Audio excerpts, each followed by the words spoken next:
Hello, everyone.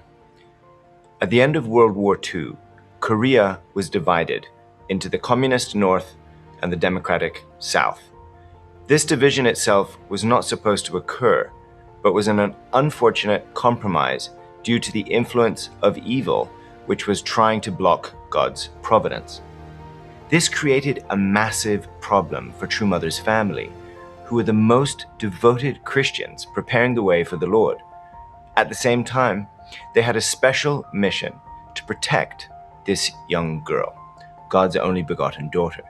So the decision to stay in the north or escape to the south was literally a matter of life and death, both spiritually and physically. There was no way they could be able to survive unless they were walking the path of heaven. Without the help of our Heavenly Parent, there was no way. True Mother's heart is a heart designed by heaven, and it is interesting to note how often God was able to work through her heart of this 5-year-old girl to protect them on this perilous journey. The title of today's message is God Prepared a Path Across the 38th Parallel. Pyongyang was considered the Jerusalem of the East. That is to say, among all the cities in the world, Pyongyang was perhaps the most spiritually prepared to receive the Lord of the Second Advent. However, by 1948, North Korea's Communist Party had perfected a strategy of severe oppression against religious groups, and Pyongyang became the front line of religious persecution. True Mother was now 5 years old. By that time, her mother and grandmother were attending the Inside the Womb church. But when the Communist Party found them, they were thrown straight into prison. Now, if you were a 5-year-old girl at that time, what would you think? Most people that went to prison didn't come back. Still, from the time that they were imprisoned, True Mother visited them every day.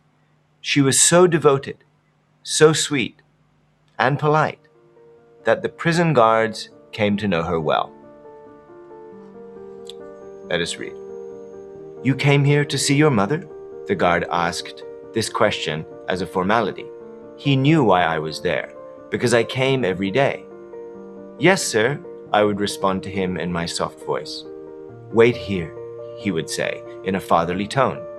"I'll call her for you. Would you like a candy?" The guards were nice to me because I was polite and well-behaved. Even those ruthless communists gave me fruit or candy when they saw me.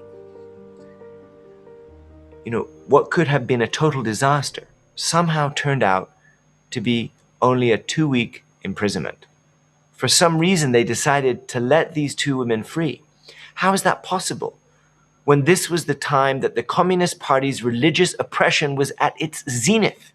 Surely God was preparing the pathway. I cannot explain why the authorities released both of them. Perhaps it was out of their concern for me. After the many years of devoted preparation and overcoming challenges to stay in the north where they expected to meet the Lord, True Mother tells us that even this experience in prison had the effect of convincing her grandmother that it was time to escape to the south. "If we stay here," she reasoned, "we will die before we meet the Lord. Once we are in South Korea and have met up with Sunjong, the right way will appear." Hong Sunjong was True Mother's uncle from her mother's side. They knew that he was somewhere in South Korea preparing to be a medical practitioner, and this gave them some hope to cling to. But they had no idea where he was or how to find him. And True Mother's mother still had serious doubts about whether they should leave. "How can we go there with no destination? We don't even have a place to stay." Grandmother took a deep breath and said firmly, "We still must go. God will protect us." You've just got to stop here for a moment. Put yourself there. All these 3 ladies have is their faith in God. They've been devotedly preparing for years. So you can imagine that to escape to the south might feel like they were betraying God. However, they also knew that they had a great mission to protect God's daughter. Even True Mother's grandfather, who was also ardently awaiting the Lord at Pyongyang and committed to staying at all costs, agreed that it was better for the three ladies to travel quickly to the south. Still, with all of this pressure, True Mother's mother struggled deeply about this decision. It took several days of prayer before she finally made up her mind. And luckily, somehow they got word that Uncle Sunjung had completed his studies and had joined the South Korean army. He was a dapper and intelligent man, and they knew that if they could find him, they would have some hope of establishing a foothold of safety. God was preparing the pathway. Even though escaping to the south might have seemed like a safer choice, it really was not. In reality, the decision to travel over 200 kilometers from Anju to the 38th parallel was probably the most dangerous thing to do. Nonetheless, they decided to go. That autumn, in the year of 1948, a grandmother, a mother, and a granddaughter of only 5 years old set out in the dead of night on a life or death journey. "It's dark now," my mother whispered. "Let's go." And we left our home in the middle of the night, my mother carrying me on her back and my grandmother carrying a couple of bundles. We had to walk for days and days, and we took every step on that journey with anxiety, fearing for our lives. Under communist rule, it is not just the police you have to be careful of. Anyone can betray you and turn you in to the authorities. At night, we slept in empty houses, and when the morning dew fell, we would start again. Our shoes were flimsy and the roads were rough, and so our feet ached from the very start. What was hardest to endure was the hunger. We would knock on the doors of shabby cottages and give them something from our bundles in exchange for food, which was usually a cup of boiled barley and rice. Undergoing such hardships, we walked and walked endlessly southward. Can we even imagine what it was like? Every single step, you're unsure. Every door that you knock on, you don't know what you will find. As you're handed that small bowl of rice or boiled barley, you didn't know which would be your last meal. You're traveling far away from your hometown, from your home with that welcoming porch where you used to sit with your grandmother eating fresh corn. That was all far away now. Also, the landscape of the country had changed. The communists knew that people would try to escape, so they plowed the fields and broke up the sides of the road so that you could not walk easily. It was an absolute mess, a hellhole, and even harder to travel by night. Our feet sank into the mud as we walked through the fields, and we shivered all over with cold. Still, we continued on, looking only at the starlight. Keep in mind, these are 3 defenseless women. They're not trained in the art of espionage. Getting to the 38th parallel was one major problem. But how on earth are they going to cross it once they got there? The North Korean People's Army was blocking the entire length of the border, with lookout posts and landmines everywhere. What could they do? Unfortunately, as they tried to find their way across, they were captured. Luckily, they weren't instantly killed, but thrown into a nearby shed and locked up together with other dissidents, all equally frightened for their lives. However, somehow, even under these circumstances, you can see the hand of God preparing the pathway to their safety. The soldiers were rough with the men, but they did not treat women and children harshly. One day, one of the adults asked me to take food to the soldiers standing watch. Though my heart trembled inside, I forced a smile and handed the food to the soldiers. After I had done so several times, the soldiers' hearts softened, and one night they set my family free. Can you believe this? Somehow, this charming little girl, our true mother, managed to soften the heart of a North Korean communist soldier who was responsible to defend the border and shoot anyone who tried to escape. Again, this was the hand of God, working through True Mother at the age of 5. Keep in mind that if the soldier fails in his job, his life is in danger too. It's really quite an exceptional story that they were even set free, not only alive, but set free without punishment. The only condition they were given was that they must return home. But again, this was the hand of God preparing their way. They instructed us to return home to our hometown, and we walked out of their sight in that direction. And then, as we stood at the crossroads between life and death, night fell, and we waited. Heaven sent a young man to guide us on the path of life. Under the cover of darkness, we followed him across the 38th parallel. As we crossed, I was so happy that I said to Mother, "We don't have to sing songs praising Kim Il-sung anymore, do we? I will sing a song from the southern part of Korea." Okay, so they're sneaking across no man's land, and Mother wants to sing. It's still not safe. Even if they managed to avoid the North Korean soldiers and landmines, the South Korean soldiers were also dangerous, as they were instructed to shoot upon suspicion. They are literally crossing the most dangerous territory on earth. And right there, when you don't even want to snap a twig under your feet, young Hak Ja, our true mother, just 5 years old, starts talking and singing with joy.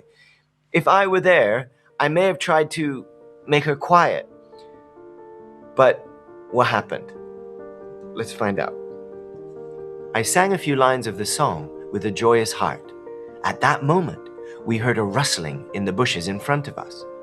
We were surprised and stood frozen in place, fearful that we would be captured by North Korean soldiers once again. They were frozen, and they must have thought they would die. Who was it in the bushes? It was the South Koreans. At the sight of them, we almost wilted in relief. Those South Korean soldiers told us that they had heard us as we approached and had been about to fire upon us. When they heard the voice of a young child singing, they had lowered their weapons. You see, if it wasn't for True Mother's cheerful singing, they could have been shot. Instead, God again prepared the way through the heart of our True Mother, and they were welcomed warmly and even given money. One soldier said, "It must have been difficult for you to make it all the way here with this beautiful young child. This isn't much, but please take it." We were so grateful to this soldier, whom God moved to give us money, enough to get us to Seoul. In this way, once again, God protected us. We arrived safely in South Korea after undergoing hardships such as these. Yet, in making that journey, we parted from my grandfather, whom we never saw again. Along with most people in the North, my family believed that North Korea's Communist Party would not last long.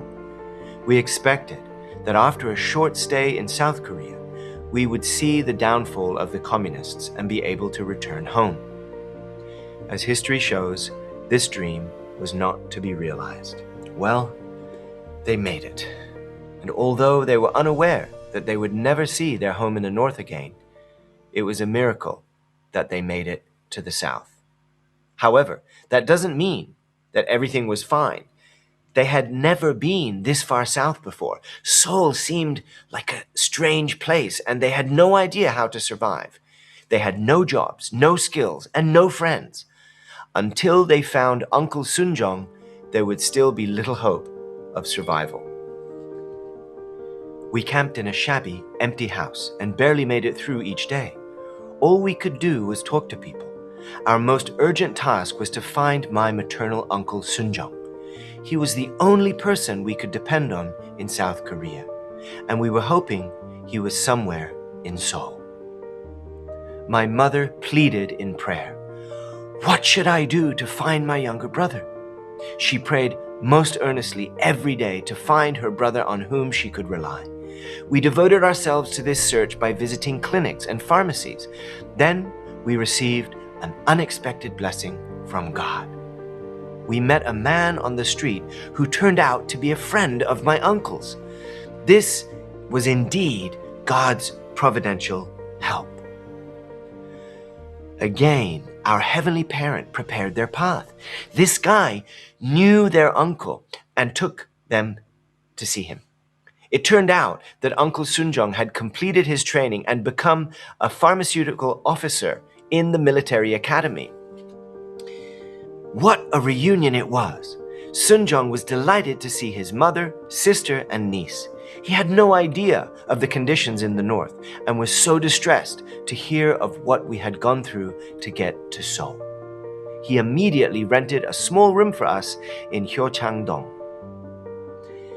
This was a real breakthrough. Now their life started to settle, and Mother started going to school for the first time. I loved going to school with my bag of books every day. The older residents of the neighborhood would pat me on the head, and the neighborhood children also liked me very much. Looking back, I find it interesting that our rented room was close to Chongpadong, the neighborhood in which 7 years later we would end our search for the Lord at the Second Advent. Until that day arrived, however, we endured many twists and turns on our odyssey.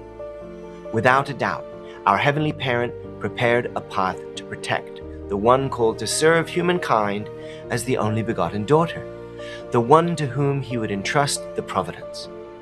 Now that our physical pilgrimage had reached an oasis, it was time to renew our spiritual pilgrimage. Wow.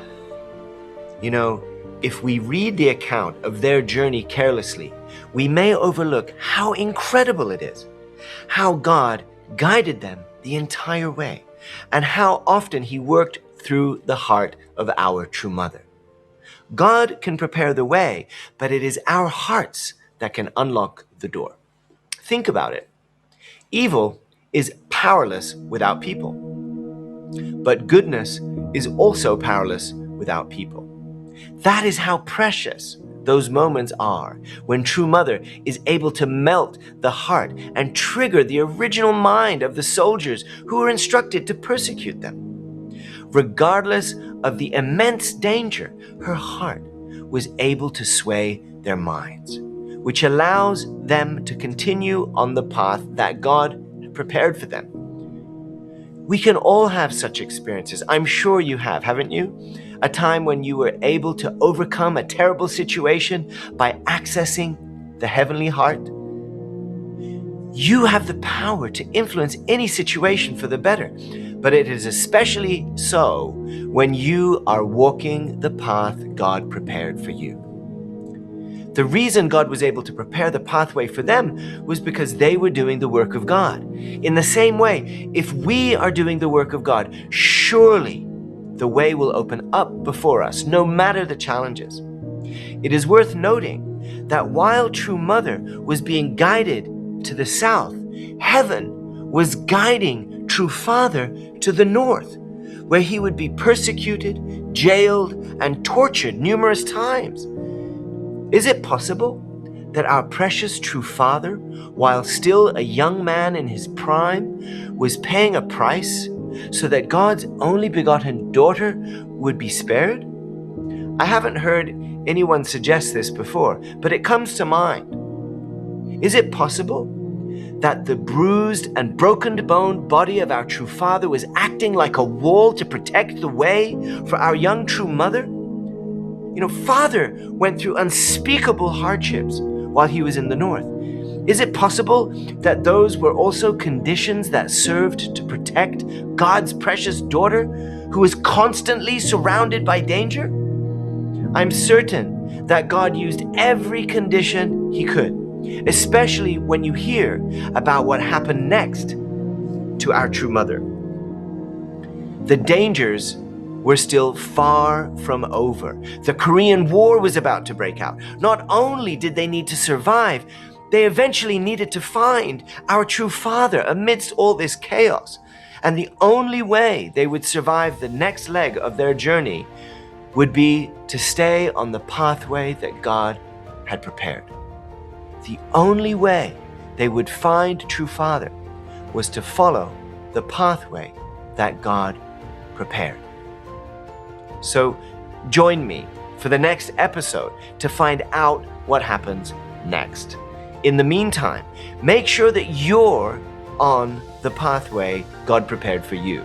It may not always appear to be the easiest or safest, but I honestly believe it is the only way you will truly survive. God bless you.